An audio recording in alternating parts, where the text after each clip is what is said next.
I want to make this very clear. If you find something about investing or money from a celebrity, probably don't listen because, celebrities are great at movies or they're athletes. They're not financial experts. When it comes to investing, it's taking the cash you have now, buying assets that grow into the future beyond the rate of inflation. And where people get stuck here with their financial literacy is they think they have to know everything about everything when it comes to investing. The best thing you can do is to carve out what's called a circle of confidence. All you want to do first is to have an emergency fund. That's the very first savings goal you should have.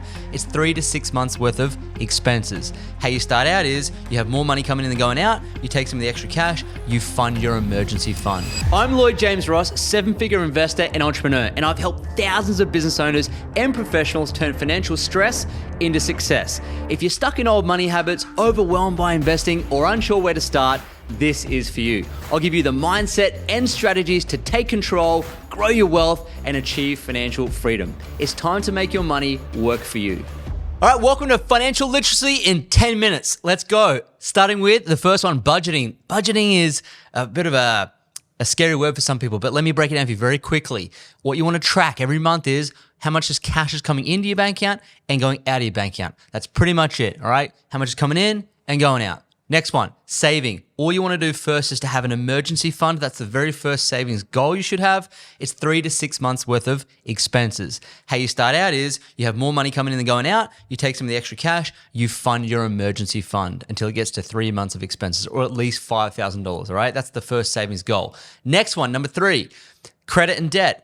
When you buy things that don't produce income with credit card debt, it's called consumer credit and it'll drown you. So if you're going to get a credit card, just get one, make sure it's got a small balance, always pay it off at the end of the month. And if you're going to get any other debt, make sure the debt can produce or buy things that are going to produce income. That's when you have good debt. All right, that's the difference. So avoid consumer credit. If you're going to get debt, make sure the asset you buy with it is producing income. Not a good idea to get a credit card and buy Labubu's. Okay. Next one, number 4, financial goals. If you don't know where you're going, every path will take you there. And most people are in reaction when it comes to their money and they're not proactive with it. So if you don't have a financial goal, it doesn't have to be some huge thing. It could be as simple as saying, I'm going to pay this credit card off in the next 90 days. I'm going to have an emergency fund done in the next 90 days. I'm going to start my investment account and build that up to $10,000 over the next 12 months. I'm going to pay my mortgage off or this much of my mortgage, or we're going to have one family holiday instead of whatever it might be, okay? It's just 90-day goals are super effective, and then 12-month goals. You don't really need anything outside that because the small ones will look after the big ones. All right, so that's number 1, 2, 3, 4. That was number 1, 2, 3, 4, 5. 6 is insurance. One thing to consider with insurance is this. If you have low income and low assets, then your insurance is a bit of a pay-as-you-go lotto ticket, which is great. So the less income you have and the less assets you have, the more important insurance becomes. But on occasion, depending who you talk to about your insurance, you can be put into insurance policies that don't suit you, that are costing you a lot of money. So be very particular with what you say yes to, all right? And of course, get another rate on your insurance policy by just calling up and shopping around for the right rate for your cover. You don't have to go and spend a ton to get the best cover, so be very smart with it. Just look around and shop around until you find something effective, all right? As you become wealthier, insurance is less important, all right, in my eyes. Next one, number 7, investing. This one throws a spanner in the works for so many people, but it's actually very simple. When it comes to investing, it's taking the cash you have now, buying assets that grow into the future beyond the rate of inflation. And where people get stuck here with their financial literacy is they think they have to know everything about everything when it comes to investing. The best thing you can do is to carve out what's called a circle of competence. A circle or an area of assets or investments that you understand that makes sense. And then once you have that circle, don't move outside the circle. You don't have to be an expert at gold and silver and Bitcoin and Ethereum and XRP and real estate and residential and commercial and shares and penny stocks and ETFs. You don't need to be an expert at all that stuff. You just have to select one that's going to be effective that you understand and then scale it from there, right?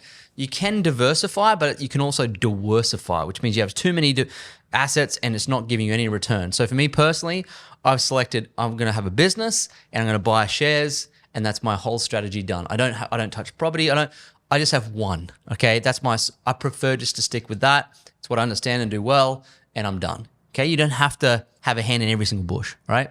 So next one down, number 8. Number 8. Number 9, 8, 9. Banking. Banking is interesting. Like, you just have to have one core everyday account and then potentially a tax account set aside if you're in business, or an emergency fund account set aside, whatever the case may be. So one core current account that you use every day, an emergency fund account where you don't touch that, you don't invest that, you just leave your emergency fund in there. If you use your emergency fund, you retop it back up, and then potentially an account for your tax if you're in business yourself, where your BAS goes in there and also your corporate tax goes in there as well. So you're planning for paying your own tax.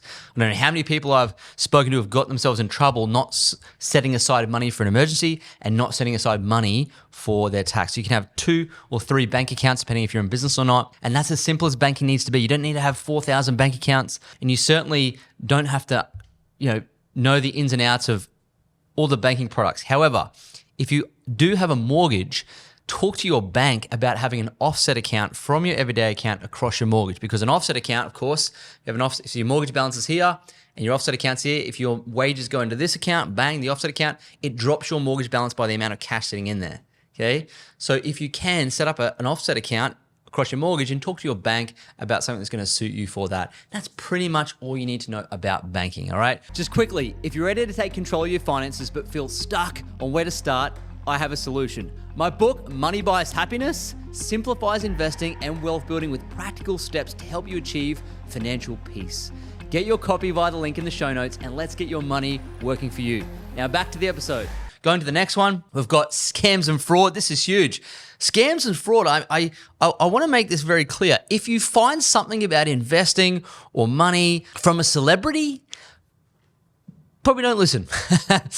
Because, celebrities are great at, movies, or they're athletes. They're not financial experts, and they haven't quite often walked the path they're telling you to walk. They're there as an advertisement. So if you see a celebrity of some sort promoting something, maybe reconsider that. Certainly do your homework no matter what. And of course, if someone randomly DMs you on Instagram without a verified account, especially without the blue tick, then you know that it's probably the best to stay away from that. If they've outreached to you, it's not ideal, right? You want to make sure you're making the first move. So if you get some random DM or random WhatsApp and you get chucked into some sort of WhatsApp group about crypto or Bitcoin, just remove yourself from the group. This is how frauds and scams happen. People will DM you asking you for money, and if you're silly enough to give them the money, well, then perhaps you probably deserve to lose your money. But I'm here to tell you not to do that, right? Please don't do that. Especially if my Instagram account asks you for money. Just be very careful, okay? That's how scams and fraud happen. If you're uncertain about something, always call up the vendor before you make a payment. It can happen with the postal service. The other day I got a text message from the postal service that said, "You owe us money." I'm like, that's impossible, postal service. That doesn't make any sense to me. And I didn't give them my money. So you got to be if it feels a bit off, generally speaking, it probably is. All right. So just be aware of that. And the final one, number 10. For financial literacy comes to housing and cars. And if you've been following our channel for a while, you know I'm not just someone who willy-nilly goes out there and follows the crowd into housing. I'm certainly not someone that goes and buys a brand new car off the lot. So with housing, I have this saying, 1 car, 1 house, 1 spouse. So 1 home, put a good deposit inside it so you're not against the fence when it comes to, or against the ropes when it comes to your mortgage repayments. It's not you're not putting yourself into financial turmoil. Make sure you're putting a large enough cash deposit in there to avoid mortgage insurance if you can. And of course, getting your interest levels down. Always look for the best interest rate. Had a student of mine this morning say to me, "Hey, I just went and shopped around for a new interest rate and I've saved myself, 0.5% every year now." So shop around for a competitive rate with your house, okay? But you don't have to go and buy multiple properties to get ahead financially. You can just have a home, slowly pay it off over time, and have 1 car if you can.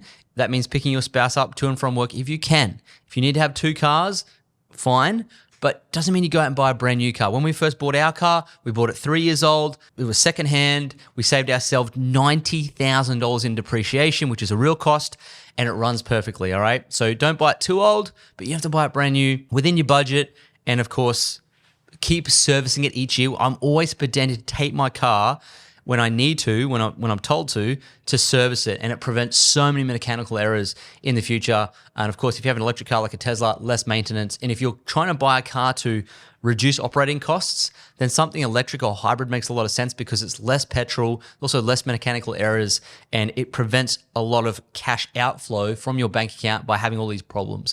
And please don't be someone who goes out and buys.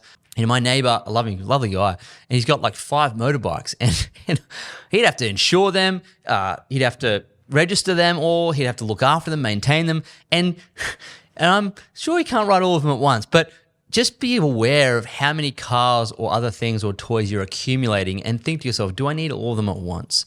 And if you don't, it will help you to mitigate any cash outflow and just financial chaos in your life if you just have one toy. So remember, one car, one house, one spouse. So I hope you've enjoyed that quick financial literacy in 10 minutes. That's pretty much what you need to know to stay out of trouble. So share this with a friend, hit the subscribe button, and leave me a comment below. Which particular one do you want to ask a question about? Because if you leave me a question in the comments, I'll come back and I'll answer it for you. So I'll see you on the next episode. Thanks for listening to Money Grows on Trees. If you enjoyed the episode, leave a 5-star review on Apple Podcasts and Spotify, and subscribe to us on YouTube so you never miss an episode. And if you're serious about building wealth, make sure to check out the links in the show notes and follow me on all social media platforms at Lloyd James Ross for more. See you in the next episode.